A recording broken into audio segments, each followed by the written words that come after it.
Yeah,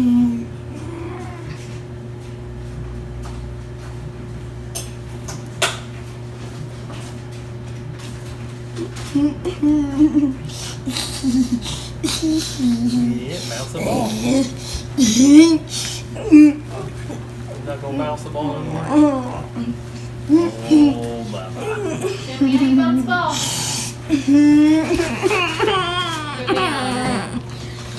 I just saw you do it.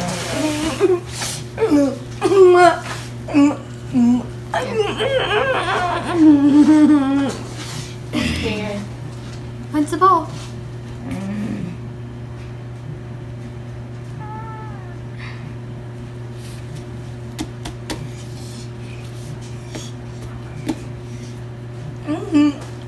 Good job.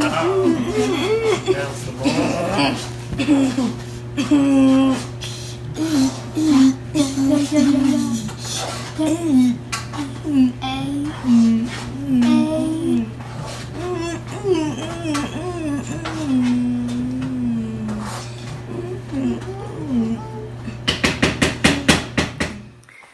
All right. Hi, everybody. Hi, everybody. It's been a while, so we wanted to continue on with the story about Darren, kind of years 5 to teens.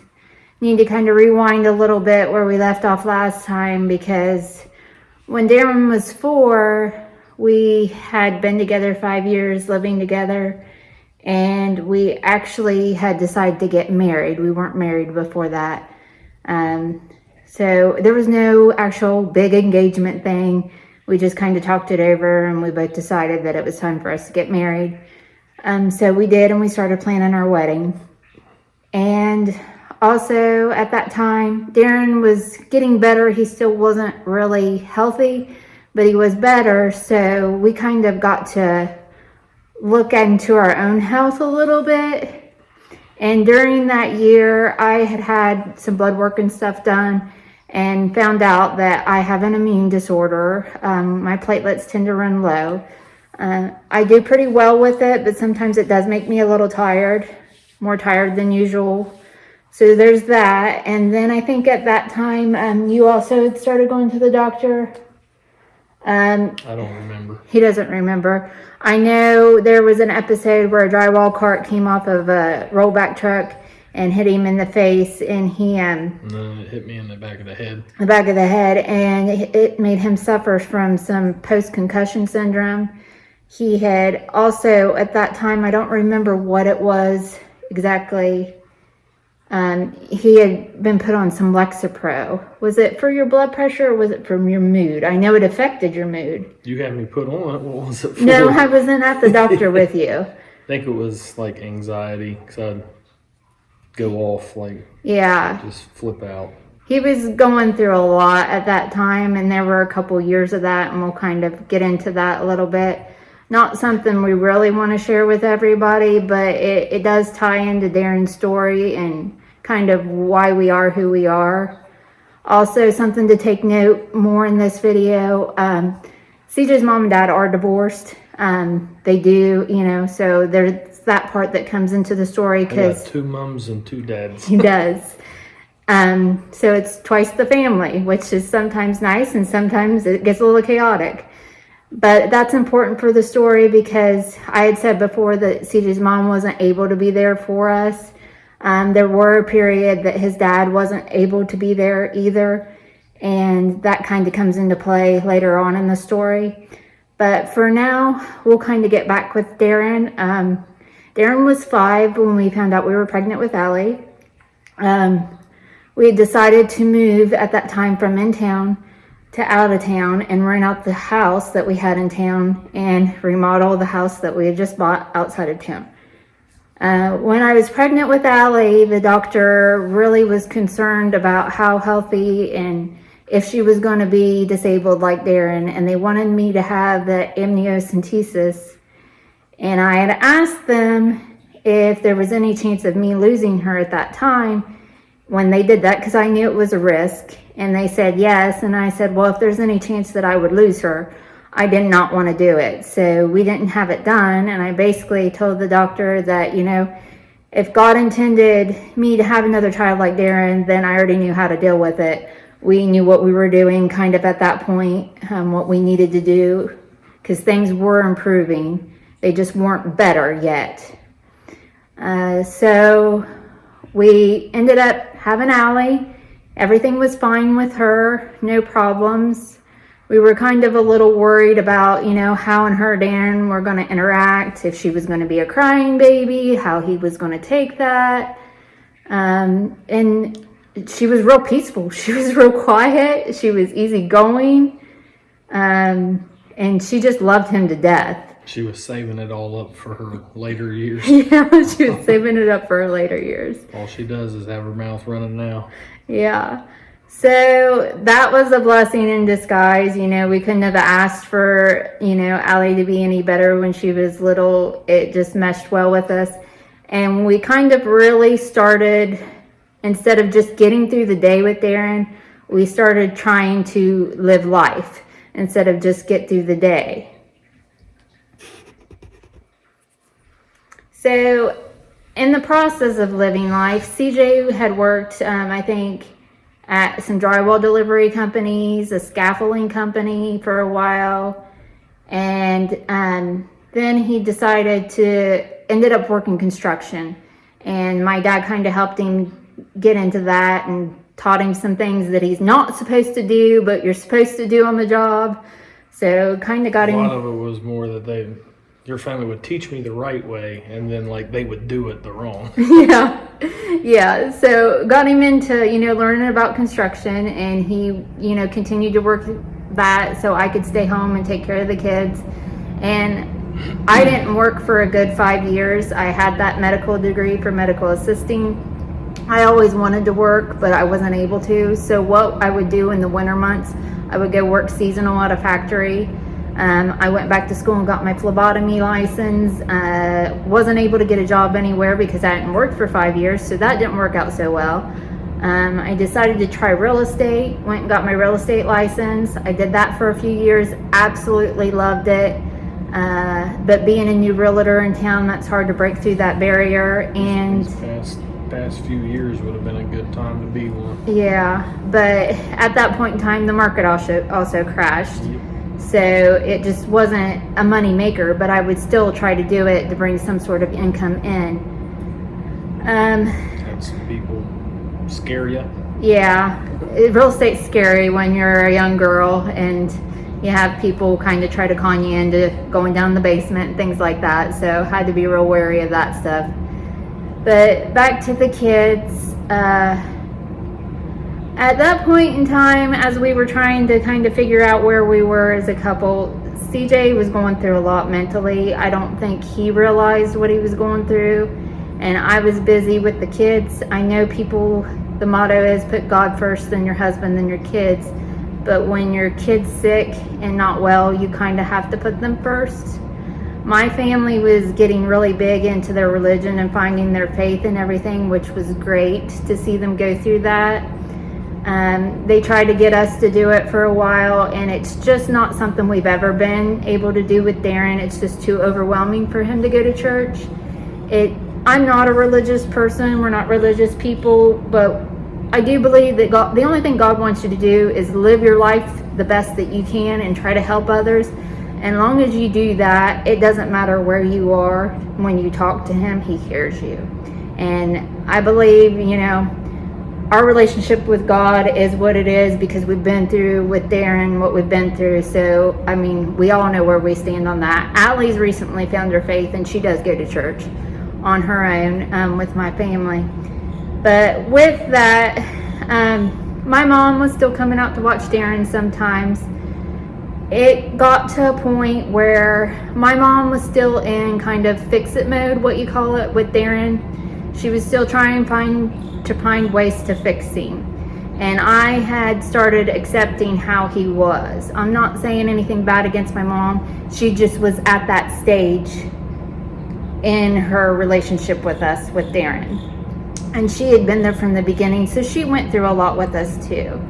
My mom also has a lot of anxiety, so she'll never tell you that. She'll never say that watching Darren was too much for her.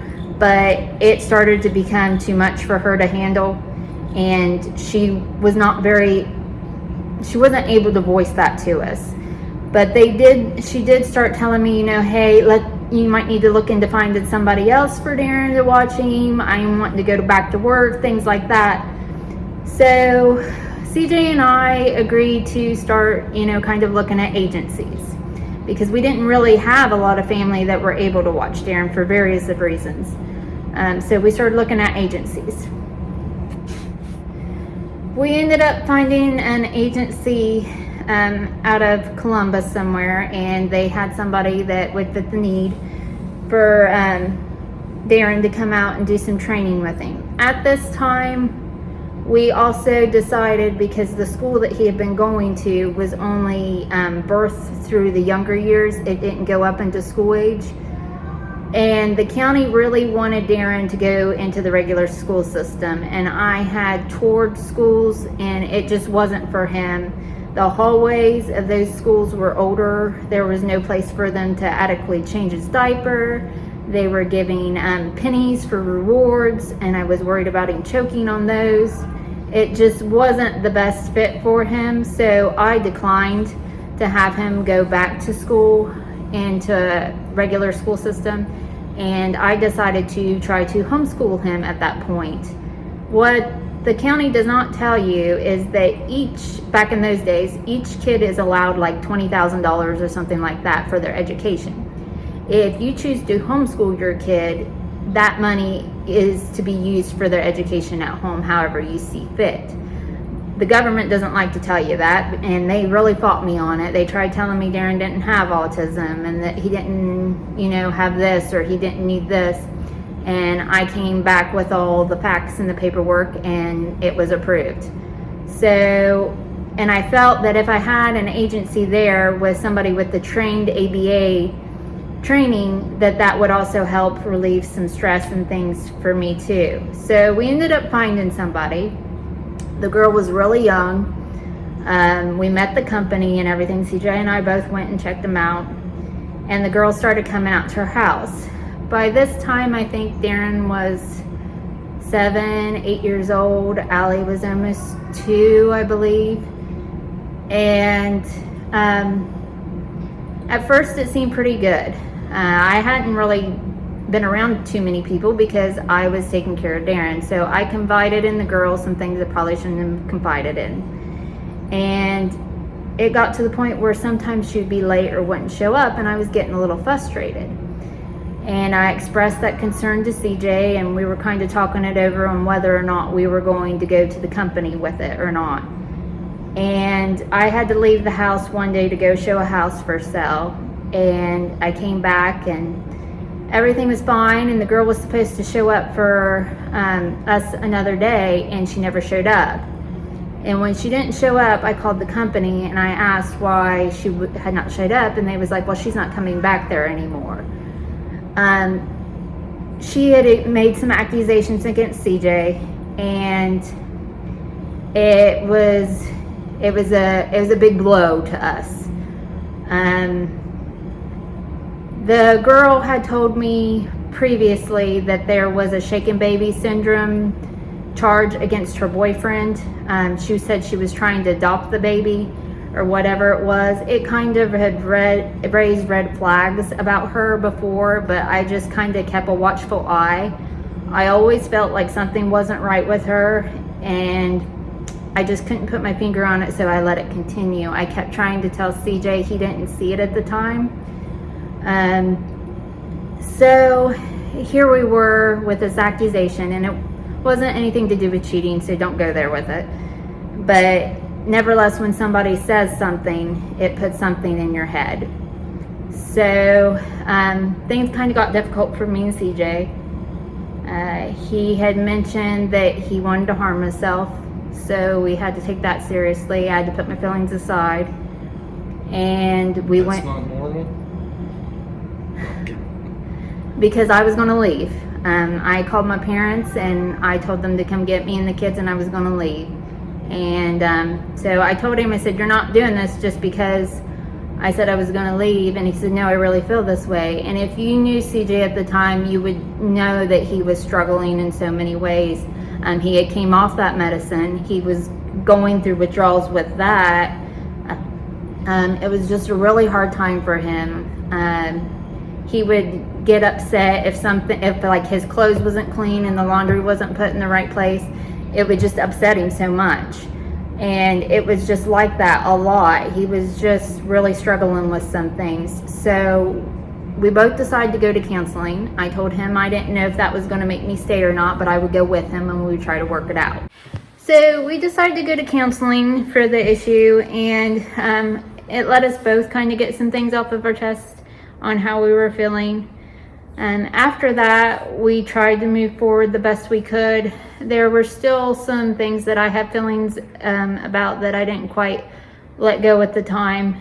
I didn't realize that I hadn't let them go in therapy. So they kind of hung on with me quite a bit.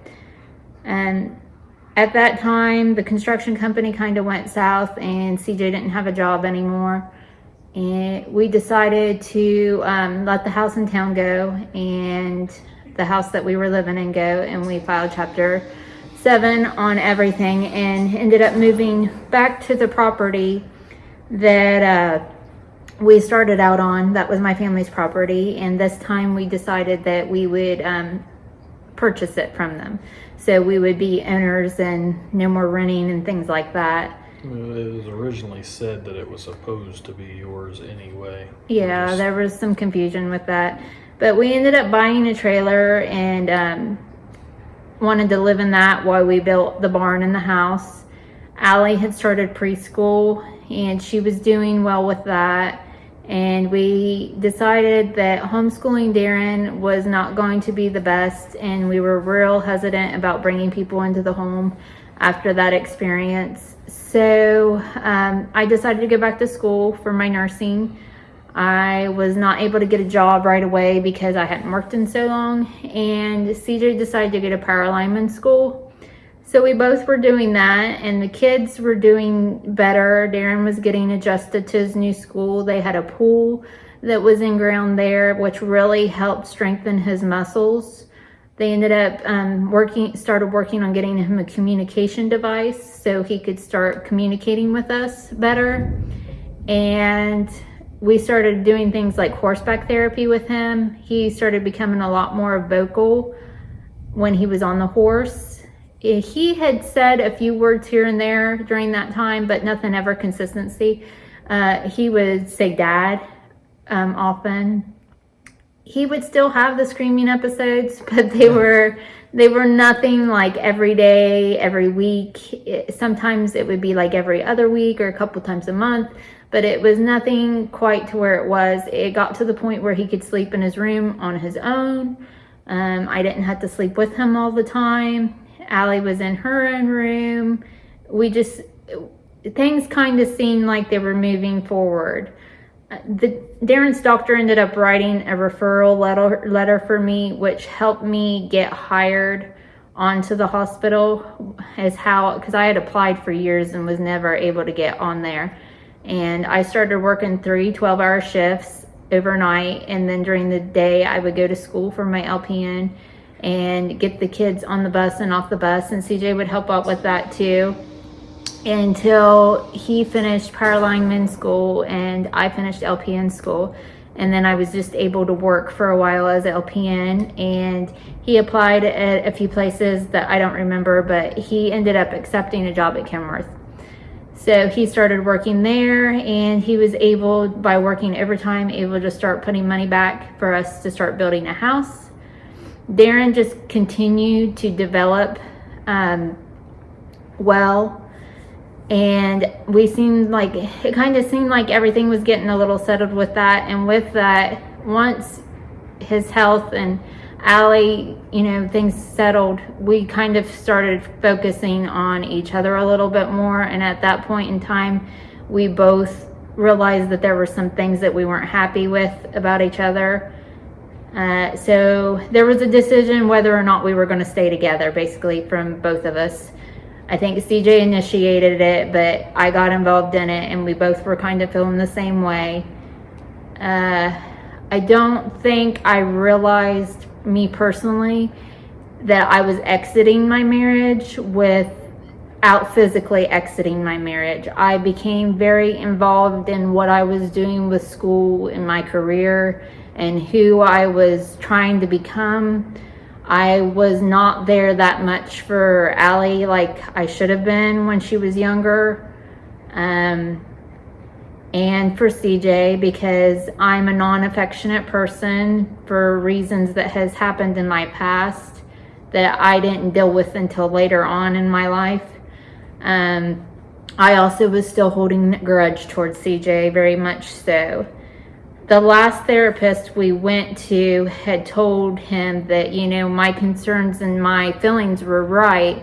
So he did not like that at all. And so this time I had asked him to let's go back to counseling one more time and to see if it would work. But this time I told him to pick the counselor, and he did. And the counselor, I was kind of like, CJ was still going through the mental stuff that he was going through. And like I said, he didn't realize how he was acting and what he was doing. I could see it from the outside, but I didn't know how to help him because I was involved in my own stuff and trying to keep Darren healthy and trying, to help us figure out how we were going to get to where we were going with raising the kids and life and stuff. So, I think I told the therapist something about, some of the things that CJ says makes me not so happy, and it made me treat him bad, along with the stuff that had happened with the sitter before. And the therapist again said that I was right, and CJ didn't like that. Because I don't think you felt that he heard what you were trying to say. He was arguing with me the same as you did. Yeah.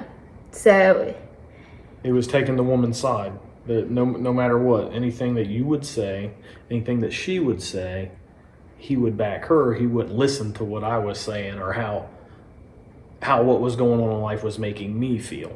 Yeah. So I think I also had made the comment that no matter what I did, you did not feel like you were loved. And he agreed with that, but I don't think he heard why you felt that way. Said he agreed with. Yeah. But I was kind of right, so. No, she wasn't. So we just agreed to disagree on that part. So also during this time, with me going to school and me going to work, we had to find somebody else to help out with Darren. My mom was not able to do it. There were times where I tried to work and I would get called to come home because she couldn't take care of Darren. And it's understandable, it's fine. It's a lot for everybody, but it didn't really make things on me very easily. I felt like I couldn't ever move forward. And so we ended up hiring one of Darren's school aides. We had met her. She really cared about her job and what she was doing. She was a single mom. She had a special needs child herself. So she really stepped up and came in and started helping care for Darren. And Darren's teacher that he had ended up retiring. And she was also our backup babysitter, which helped because, then we were able to make sure that he was cared for. They really listened to us and stayed on schedule with him and helped take care of him for a long time. So CJ and I were still working on each other at this point in time on whether or not we were going to stay together. And we were trying to move forward with that when CJ's dad reached out and wanted to connect with him.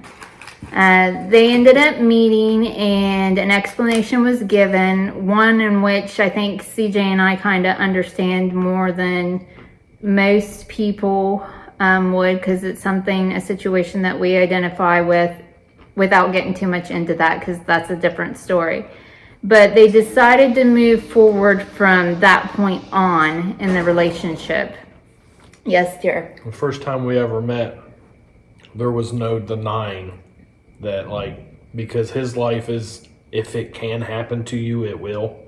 And the first day we met, they met me broke down on the side of the road with a trailer hooked to the truck. I don't remember what it was that happened, though. Yeah, I don't either. It was the Malibu, I knew that. Yeah, I don't remember. The truck was broke down. Yeah.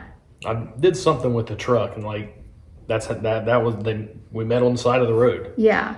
And they just decided to, build their relationship from that point forward. And Forget about the past and just move on. And I will tell you, from an outsider looking in, that was a game changer for us. Not just CJ, but it was a game changer for me, because CJ now had somebody to talk to that was encouraging, that was really saying, marriage is hard. This is how it is. You get in there and you work it out, versus other things in his life that kept trying to pull him out of the marriage, it felt like. I will say this, if you're around a young couple, tell them that it's hard and to get back in there and fight, not just, that you need to leave, or they shouldn't be doing that, you need to leave them type of thing. They need more support. And if you're not doing that as a friend or as a family member, then just don't say anything. These days it's too easy. It's like nobody stays together. Nobody sticks it out. Yeah. It's too easy to just walk away. And I can say personally, I'm glad we've stuck it out. I like these years now versus the beginning years. It was horrible. But you really saw a big change in CJ. He wasn't angry anymore as he used to be. He wasn't upset with the little things anymore. He was a lot easier to be around. And at that point in time, we kind of started, my mom was doing some overstepping with Darren, like I had mentioned. When you're just in the situation with us, it's hard to remove yourself out of that situation. So it was hard for her, but I was also at that time going through some things on my end of things that I was trying to deal with from my childhood that I had went through. And it caused me a lot of anger toward my mom, along with, the overstepping with Darren and stuff. I was very angry for a long time with her about that, and it caused a fracture in our relationship. So during that time where we were building the house, because we decided to build a house, hey, we almost got divorced, but we'll go ahead and build a house together. So we were going through all that stressor, and CJ's dad came from Dayton every single weekend, helped build the house. My dad was here, even though I was going through what I was going through with, my mom, and even my dad sometimes. They were still here helping out with the house and building the house. Even though she really wasn't watching Darren anymore, she was still here, bringing food or, helping clean up, things like that. She would still come. And we had lots of friends and family kind of come out and help with the house. But at that point in time, we also, without knowing we were doing so, we started kind of separating ourselves from other things, the negative things in our life. We did not realize that we were doing it, but both sides of our families, his family and some of mine, were battling with addiction. And we went through that whole process of, how it was affecting the families and things like that, and it being around our kids and our kids seeing it and seeing the repercussions of it. And we just started distancing ourselves. We would still invite people to come to the kids' functions, offer to pick them up, try to get in there, and it just wasn't working out. Things weren't working out, or work on the house, that wasn't working out for those people to be involved in our lives. So we kind of stuck to ourselves. And when we did that, I think we started to grow closer together, and our whole life kind of turned around from just living life to kind of the quality of life and what we were doing on it. We went on our first vacation. We took Darren on vacation. CJ was racing throughout the whole time with Darren, but he would often have to do it at night because of Darren. Because Darren, on the street race, because Darren was not able to go to the races, or neither was I. So CJ would go out at night and do that. CJ was also, before this, he would switch directions. He would go hunting or he'd do motocross.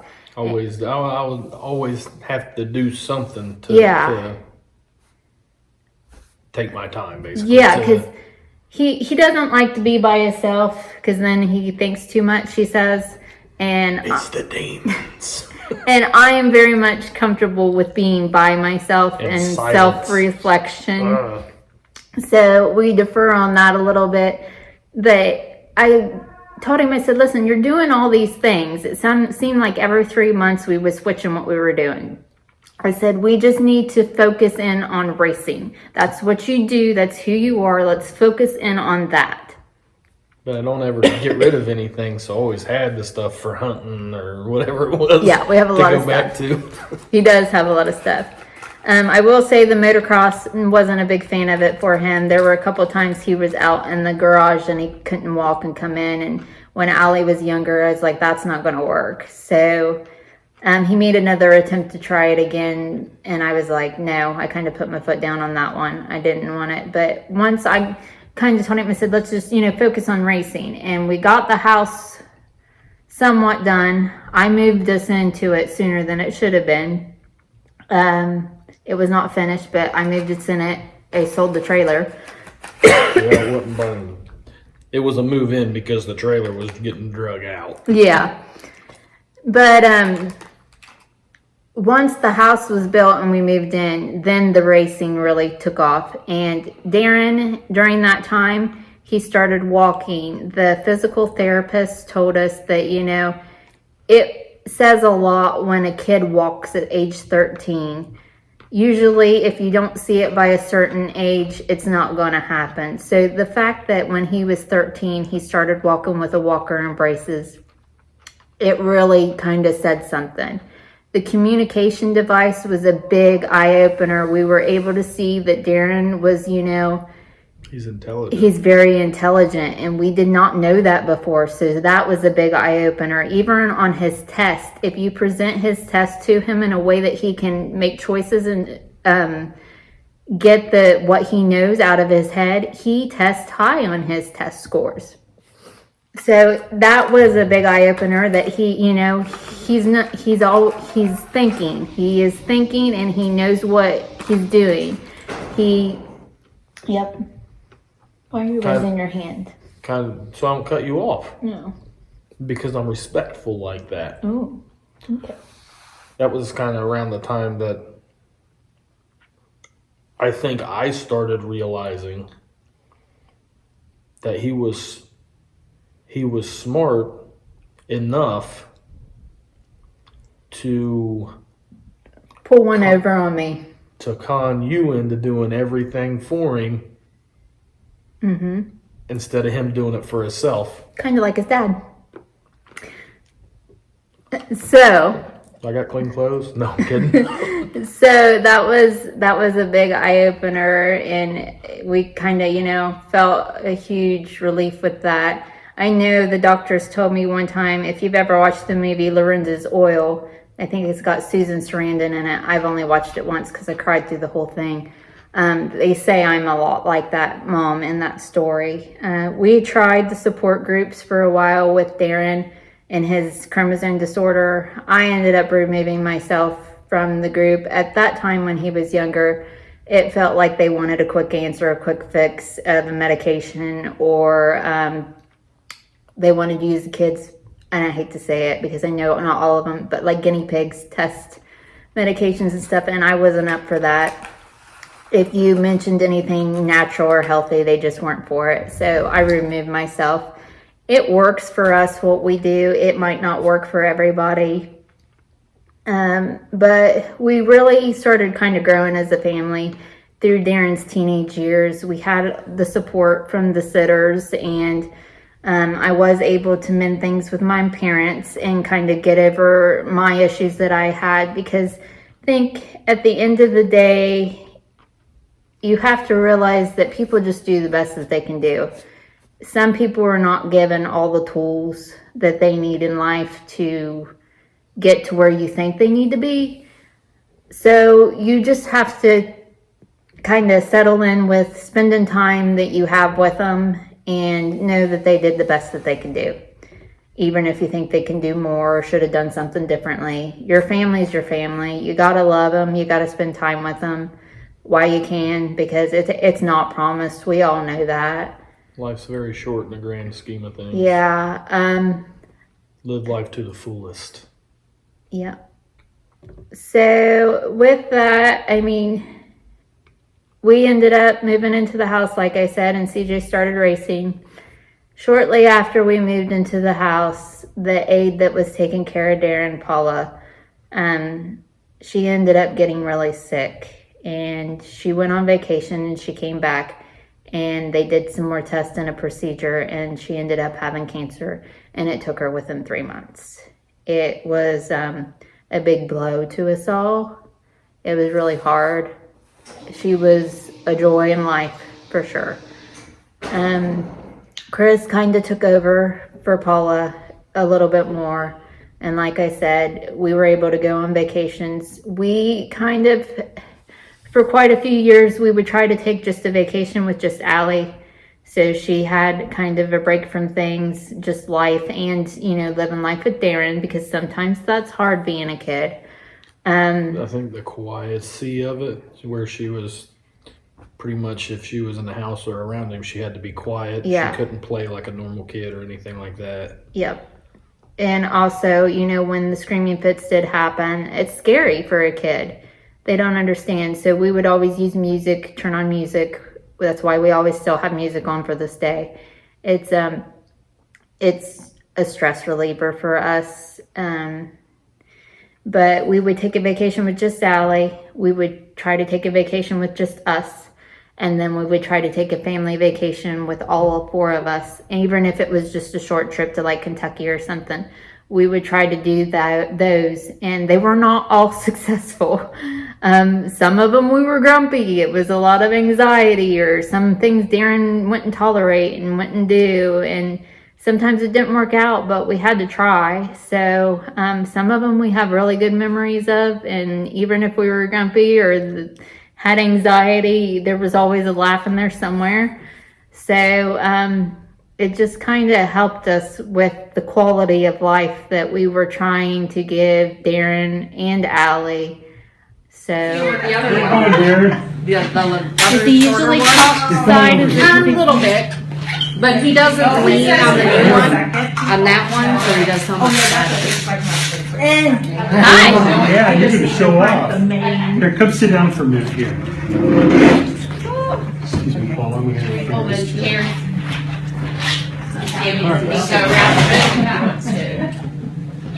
you're going to sit on this chair. Now you're going to turn this hand around. Sit right there. Okay, go ahead and sit. That's fine. Oh, you got to find the chair though. You're not looking. You're not looking. Okay, there we go. Now, you see him walking with us. I want to show you the handhold part. We got to go get the other walker down there. Let's go. Come on. Come with me. Look at this. Oh, Darren, come on. Now behave just Right because now, I'm at here. most, I only have to hold one hand and this arm, like I said. Oh, we're not going to this one. We're going to the other one here. You think you could just choose, huh? This is my choice. The other one makes him work just a little bit harder because not as much. All right, step in here. Step in here. Oh, he's being silly. Hands down. He's walking on. Mom's here, Let's go see Mom. Come on, you know this one. Uncross the leg. Uncross the leg. There we go. Look at Mom. Yeah, let's get this one out of sight. Yeah. Can you move that one out there, please? That's what he likes. Yeah, he thinks he's gonna do it out. Okay, let's go. Come on. Darren, That's it, you got it. come You on. gotta keep going forward. I'm not gonna push you. You do it. There you go. Come on. Now There this you one go. doesn't have the swivel wheel, so he can't turn this one yet. I need to get some swivel wheels for the front. Makes him so much stronger. Come on, let's go. Come up right over there, my mom. That's it. It's really He's like, I don't know who to listen to, Mom's here and Paula. But you see, those platforms are an adaptation that's a lot more specialized. This is more general, and it's easier for him then to get to a chair and get out of it. So this is a better. I'm making you work. I'm sorry. Mom's taking pictures of you. There he goes. Gonna go around the table? I know. Let's go all the way around the table. He was watching to see Keep where you were going. going. Keep going. You gonna follow Paula? All right, let's turn around.